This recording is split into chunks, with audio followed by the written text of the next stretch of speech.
Tetairoa McMillan. Listen, here's where I'm at with T-Mac. I am generally a stickler for heritage. And so how about that? So when when Scheer will come at me and he'll say, "Oh, this Nico Mannion guy, he'll be Mike Bibby good." I always say, no, silly goose. And generally I am right. But Scheer asked me before the season, and here's where I got to give Scheer a little bit of credit. He basically said something to the effect of, I don't want to give him too much credit, but I got to give him some credit. He basically said, this dude, I think he's like, I haven't seen all the old guys, he said, but I have a hard time believing that any of these dudes is better than him. Scheer, you were right. This dude is amazing. I don't know in my lifetime, honestly, that we will ever see a wide receiver like him at the U of A. He is stunningly good. I think most people would say that Chris McAlister is the best player to play at Arizona, right? Yeah, I don't go back to Hundley and stuff, but in the modern era, right. Chris McAlister for sure. I wondered, like, what numbers would T-Mac have to put up this year for most people to kind of switch that narrative? Yeah. Like, he's probably on track for now. He has, 350 yards in 3 games, so he would end the season with, 1,300 yards and 13 touchdowns. And right. I mean, the dude is, like I said, the dude is just an absolute monster. Dude, he's remarkable. And I remember I had Greg Biggins on one time. What does that guy know? And Greg Biggins said something that always stuck with me. He says, honestly, he says, I have watched a lot of players come through here.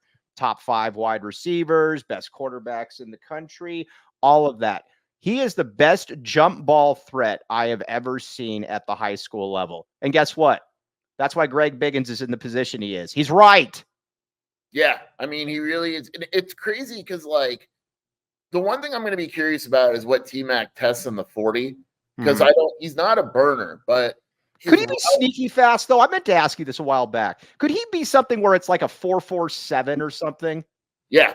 I think part of it is he's so big that he doesn't look as fast as he really is. Right.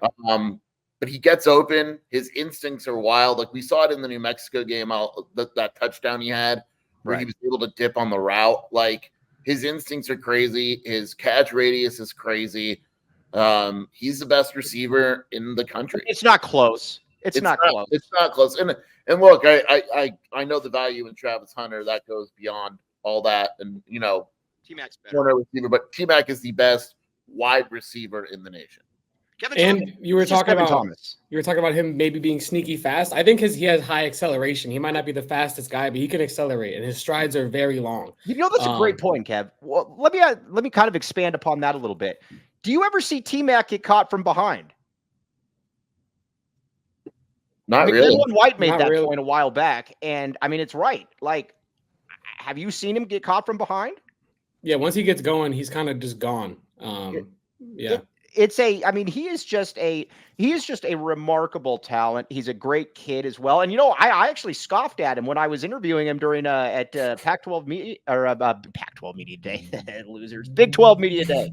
And I told him, I was like, last year you had a really good season. He's like, dude, I left a lot of yards on the table. You're going to see better this year. And I asked him, I said, dude, you were out for 2 to 3 months with a foot injury. And he says, that ain't going to stop me. He was right. The guy's amazing. Yeah, he's incredible. We all silly like the mayor.